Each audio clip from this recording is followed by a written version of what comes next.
Hello बच्चों, welcome to commerce scope. आज हम problem solving on accounting equation को डिस्कस करेंगे। इससे पहले अकाउंटिंग इक्वेशन पर 3 वीडियोस ऑलरेडी अपलोडेड हैं।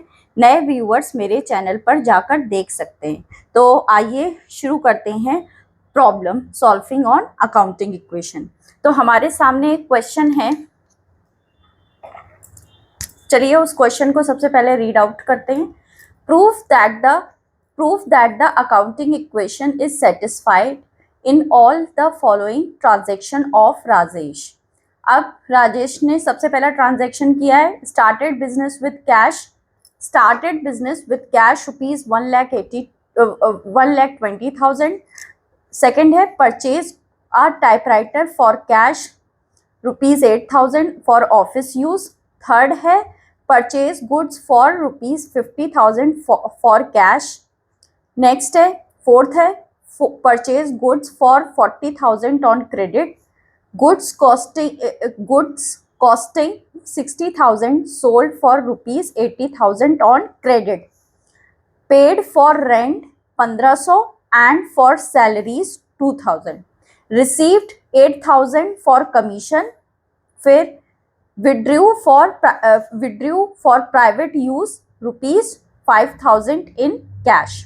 ठीक है, तो अब आइए चलिए इसका सोल्यूशन देखते हैं। तो ये हमने ट्रांजैक्शन देखे, तो आइए इनका अकाउंटिंग इक्वेशन में इसका सोल्यूशन देखते हैं। सबसे पहला स्टार्टेड बिजनेस विद कैश 1,20,000।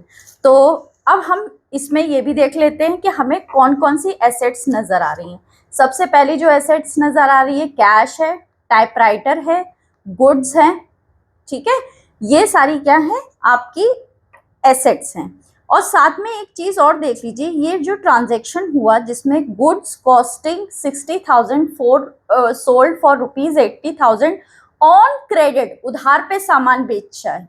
जब उधार पे सामान बेचते हो तो क्या जनरेट होते हैं आपके डेटर्स जनरेट होते हैं, और जब उधार पे सामान खरीदते हो तो आपके क्या जनरेट होते हैं क्रेडिटर्स। बस ये बात जरूर याद रखनी है। जब उधार पे सामान खरीदोगे तो उधार पे सामान खरीदोगे तो आपके क्रेडिटर्स होंगे, और जब आप जो है सेल करोगे क्रेडिट पर तो आपके डेटर्स जनरेट होंगे। इतनी छोटी सी बात आपको हमेशा याद रखनी है। तो डेटर्स भी हमारे किसके पार्ट हो गए, एसेट्स के पार्ट हो गए। तो अब हम इन सारी एसेट्स को यहाँ पे देख लेंगे। अब इसको नोट डाउन कर लेते हैं। कैश था सबसे पहला, फिर आपका आया था टाइपराइटर। ठीक है, टाइपराइटर। ठीक है, फिर था आपका टाइपराइटर के बाद क्या था, गुड्स था, और फिर क्या थे, डेटर्स थे।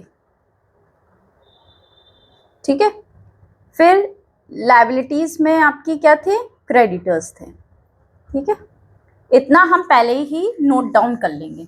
ठीक, अब चलिए पहला ट्रांजैक्शन क्या है, started business with cash rupees 1,82,000। 1,20,000 से बिजनेस स्टार्ट किया, तो आपके पास कैश बढ़ रहा है बिजनेस में, और साथ में क्या बढ़ रही है, कैपिटल भी बढ़ रही है। ठीक है, तो हम सबसे पहले यहाँ पे लिखेंगे स्टार्टेड बिजनेस।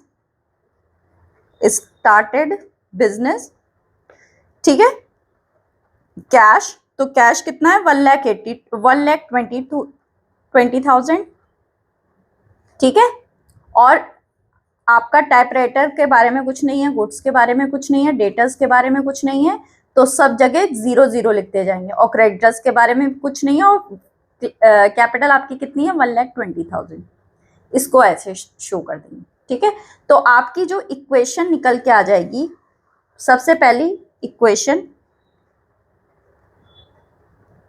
वो आ जाएगी 1,20,000 प्लस 0 प्लस 0 प्लस 0, और ये 0 और ये 1,20,000। ठीक है, अब हम नेक्स्ट ट्रांजैक्शन की बात करते हैं। क्या है, purchased a typewriter for cash for ₹8,000 for office use, office use के लिए 8,000 का टाइपराइटर खरीदा है। तो टाइपराइटर खरीदेंगे तो टाइपराइटर बढ़ जाएगा, मतलब एसेट्स बढ़ेगी, और कैश में पेमेंट कर रहे हो तो कैश कम हो जाएगा 8,000। तो अब हम इसको देख लेते हैं, यहाँ पे सेकेंड ट्रांजेक्शन लिखेंगे, परचेस्ड टाइपराइटर, टाइपराइटर परचेज किया है, कितने का, 8,000 का, ठीक है। तो यहाँ पे 8,000 कैश कम हो जाएगा। अब जो चीज कम होगी उसको माइनस में होगी तो ब्रैकेट में शो करेंगे, ठीक है। और आपके क्या बढ़ रहे हैं, टाइपराइटर बढ़ रहा है, तो टाइपराइटर में ऐड कर दोगे 8,000, ठीक है। गुड्स आप में कुछ नहीं हो रहा है, डेटर्स में कुछ नहीं हो रहा है, क्रेडिटर्स में कुछ नहीं हो रहा है, कैपिटल में कुछ नहीं हो रहा है, ये सब 0 हो जाएंगे। जिसमें कुछ नहीं होगा या तो कुछ भी ना लिखो तो भी सही है, नहीं तो 0 लिख दो, ठीक है। तो आपकी जो न्यू इक्वेशन आ जाएगी, न्यू इक्वेशन वो आ जाएगी 1,20,000 में से 8,000 माइनस करेंगे तो आ जाएगा 1,12,000, ठीक है। आई बात समझ में। प्लस ये आपका जो है 8,000 रहेगा, ये 0 रहेगा और ये 0 रहेगा, ये 0 और ये 1,20,000। आई बात समझ में, ठीक है। अब हमारा थर्ड ट्रांजेक्शन क्या है, purchase goods for ₹50,000 for cash. अब गुड्स खरीदी आपने तो आपके पास गुड्स बढ़ जाएंगी, ठीक है। और कैश में खरीदी तो कैश आपका 50,000 से क्या हो जाएगा, कम हो जाएगा, और 50,000 की गुड्स आपके पास आ जाएंगी। तो अब हम थर्ड ट्रांजेक्शन देख लेते हैं, purchase goods, third purchased goods, ठीक है, फॉर कैश, ये लिखेंगे। कितने का गुड्स परचेज किया आपने, 50,000 का, तो 50,000 कम हो जाएगा कैश में, तो माइनस की फिगर है वो ब्रैकेट में शो करेंगे, मतलब माइनस है, ठीक है। टाइपराइटर में कोई नहीं है, गुड्स कितने की बढ़ रही है, 50,000 की, ऐड कर देंगे, और ये डेटर्स 0 रहेगा, ये 0 और ये 0। फिर अब हमारी न्यू इक्वेशन आ जाएगी, फिर से इसको दिखाएंगे, न्यू इक्वेशन 1,12,000 में से माइनस करेंगे 50,000 तो आपका आ जाएगा 62,000, ठीक है। ये 8,000, 50,000, ये 0 और ये 0 और ये 1,20,000, ये न्यू इक्वेशन आ जाएगी, ठीक है। फिर फोर्थ ट्रांजेक्शन देख लेते हैं, फोर्थ ट्रांजेक्शन क्या कह रहा था, फोर्थ ट्रांजेक्शन कह रहा था purchase goods for 40,000 on credit. अब उधार पे सामान आप खरीद रहे हो, अभी मैंने बताया उधार पे जब खरीद होगी तो क्रेडिटर्स जनरेट होंगे, और उधार पे बेचोगे तो डेटर्स जनरेट होंगे, ठीक है। तो जब खरीद रहे हो तो कौन जनरेट होंगे, क्रेडिटर, ठीक है। तो 40,000 का उधार, ठीक। तो परचेज गुड्स ऑन क्रेडिट, ठीक है। कितने का, आपने 40,000 का खरीदा था, ठीक है। तो 40,000 की गुड्स आपके पास बढ़ जाएंगी, ये 0, ये 0, ये गुड्स कितने बढ़ गई, 40,000 की, ये 0 रहेगा, और आपके पास लायबिलिटी जनरेट हो जाएगी ना, तो ये 40,000 यहाँ पे ऐड कर दोगे और ये 0 रहेगा। अब नई इक्वेशन जो आपके पास आ जाएगी, न्यू इक्वेशन, वो आ जाएगी 62,000 और ये 8,000 और ये 90,000, ये 0 और ये 40,000 रहेगा, और ये 1,20,000 रहेगा। आई बात समझ में, क्लियर हुआ यहाँ पे, ठीक है। नेक्स्ट फिफ्थ ट्रांजेक्शन देख लेते हैं। फिफ्थ ट्रांजेक्शन क्या कह रहा है, goods costing 60,000 sold for ₹80,000 on credit. उधार पे सामान बेचा है, 60,000 का सामान था, 80,000 में बेचा, तो यानी 20,000 का क्या हुआ, प्रॉफिट हो गया, ठीक है। 80 माइनस 60,000, ठीक है, यहाँ पे मैं दिखा दे रही, 80,000 माइनस 60,000, ठीक है। तो कितने का प्रॉफिट आ जाएगा, 20,000 का, ठीक। तो प्रॉफिट जब होता है तो कैपिटल बढ़ती है, ये मैंने कल बताया था, ठीक है। और 80,000 का जो आपने सेल किया है क्रेडिट पे, तो 80,000 उधार पे सामान बेचा है ना, तो उधार पे बेचते हो तो क्या जनरेट होते हैं, डेटर्स। अभी फिर से मैंने बताया। चलिए अब इसको देखते हैं इस ट्रांजेक्शन को। Purchase sorry sold goods on credit, इतना लिखेंगे। अब देखो, गुड्स आपके पास से जाएंगी, गुड्स कम होंगी, कितने की, 60,000 की, क्योंकि गुड्स की कॉस्ट कितनी थी, 60,000। सामान था 60,000 का, बेचा आपने 80,000 में, तो 60,000 की गुड्स कम हो जाएंगी। तो अब हम इसको पहले जीरो दिखाएंगे, टाइपराइटर भी जीरो रहेगा, और गुड्स आपकी कम हो जाएंगी कितने की, 60,000 की। ठीक है। अब ये ब्रैकेट में इसको शो करेंगे, ठीक है, प्लस, और ये जीरो रहेगा। अरे डेटर्स आपके कितने जनरेट होंगे, 80,000 के, सॉरी, तो ये 80,000 यहाँ पे लिखेंगे, ठीक है, और ये जीरो रहेगा, और ये भी। और प्रॉफिट अब कितने का हो जाएगा, प्रॉफिट कितने का हुआ, 20,000 का, तो 20,000 से कैपिटल बढ़ जाएगी, तो 20,000 यहाँ पे। फिर से देख लीजिए, देखिए यहाँ पे ये जीरो रहेगा, ये जीरो रहेगा, 60,000 की गुड्स कम हो गई तो 60,000 माइनस कर देंगे, और 80,000 के आपके क्या जनरेट डेटर्स यहाँ दिखाए थे, अभी तक जीरो जीरो चल रहे थे, और यहाँ पे आके डेटर्स 80,000 के बढ़ जाएंगे, ठीक है। और 20,000 का जो प्रॉफिट होगा वो कैपिटल में ऐड हो जाएगा। प्रॉफिट से कैपिटल बढ़ती है, ठीक है, क्योंकि जब भी आप कैपिटल लगाते हो तो प्रॉफिट कमाने के ही लगाते हो, ठीक है। तो 62,000 ये आ जाएगा, 62,000 आपका, ये आ जाएगा आपका 8,000, और ये आपका आएगा 30,000। 90 माइनस 60 करेंगे, और ये 80,000, और ये 40,000, और ये आपका 1,20,000 में 1,20,000 में 20,000 और ऐड कर देंगे, तो हो जाएगा 1,40,000 रुपए। आई बात समझ में, 1,40,000, ठीक। नेक्स्ट सिक्स्थ ट्रांजेक्शन है। सिक्स्थ ट्रांजेक्शन क्या है, paid for rent 1,500 and for salaries 2,000। तो 1,500 प्लस 2,000 कितना आपने पे किया, 3,500। जब कोई और रेंट पे कर रहे हो, सैलरी पे कर रहे हो, दोनों ही क्या होंगे, खर्चे होंगे। खर्चे जब करते हो तो आपकी कैपिटल क्या हो जाती है, कम हो जाती है, और कैश में पे कर रहे हो तो कैश भी कम होगा, ठीक है। तो अब हम इस ट्रांजेक्शन को देख लेते हैं।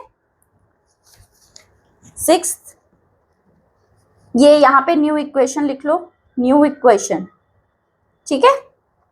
सिक्स्थ है paid for rent, paid rent and salaries, कितने की पे की, 3,500, जिसमें से 1,500 किसका था, आपका रेंट का, और 2,000 किसका था, सैलरीज का, टोटल हुआ 3,500। तो यहाँ पे 3,500 ब्रैकेट में दिखाएंगे, माइनस होगा, पैसा कम हो रहा है ना, ठीक है।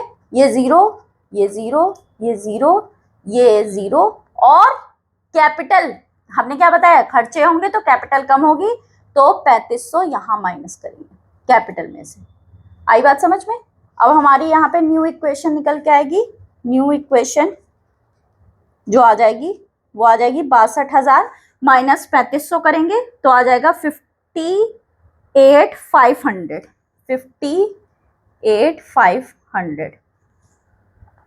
आई बात समझ में, ठीक है। अब इसमें 8,000, ये 30,000 रहेगा, ये 80,000 रहेगा, ये 40,000 रहेगा, और 1,40,000 में से 3,500 माइनस करेंगे तो आ जाएगा 1,36,500, 1,36,500, ठीक है, 1,36,500, ठीक। फिर अब सेवेंथ ट्रांजेक्शन देख लेते हैं।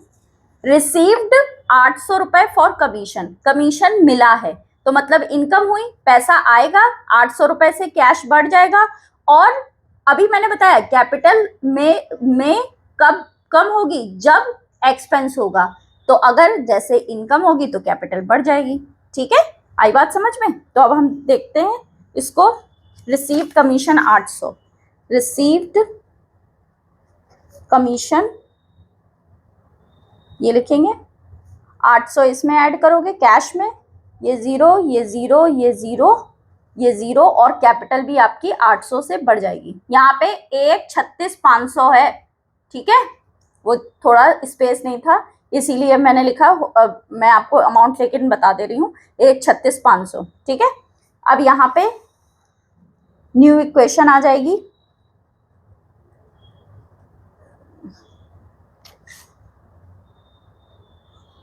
न्यू इक्वेशन जो आपकी आ जाएगी 8, 5, 13 के 3 हाथ से लगा 1, 59, 59, 300, 8, 30, 80 और ये 40,000 और ये कितना आएगा, 1,36,500 में से 800 माइनस करेंगे तो आपका आ जाएगा 137,300,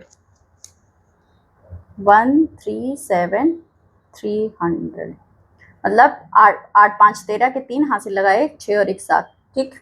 आई बात समझ में। 8वां नेक्स्ट ट्रांजेक्शन हम देखते हैं।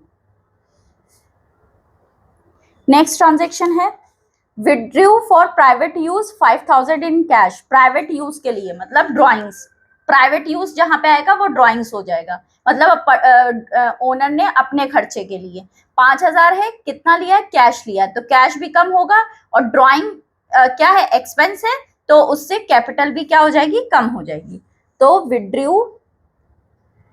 Withdrew for personal use, for personal use, withdrew for personal use कितना है, 5,000, तो 5,000 कैश आपका कम हो जाएगा। ब्रैकेट में दिखाएंगे 0, 0, 0, 0 और ये आपका 5,000 कैपिटल भी क्या हो जाएगी, कम हो जाएगी, क्योंकि ये भी क्या है, खर्चा है, ठीक है। तो ये न्यू इक्वेशन आ जाएगी आपकी, ठीक है, क्योंकि कैपिटल उसने लगाई और उसी ने जो है क्या किया, 5,000 के पर्सनल यूज के लिए, तो उससे कैपिटल क्या हो जाएगी, आपकी कम हो जाएगी, ठीक है। तो 59 इसमें माइनस करेंगे तो आ जाएगा 54,300 plus 8,000 plus 30,000 plus 80,000 plus 40,000 plus 5,000 और तो 300 ये रहेगा, ठीक है, और 2, 3, 1, 32,300, 1,32,300, ठीक है। तो ये न्यू इक्वेशन नहीं, इसको फाइनल इक्वेशन बोलेंगे क्योंकि ये यहाँ पे क्वेश्चन यहीं पे एंड होता है, ठीक है। तो आई होप आपको ये अकाउंटिंग इक्वेशन का प्रॉब्लम सॉल्विंग का तरीका समझ में आया होगा कि कैसे किस प्रॉब्लम को कैसे सॉल्व करते हैं, ठीक है। अब आगे हम और भी नई प्रॉब्लम्स को डिस्कस करेंगे।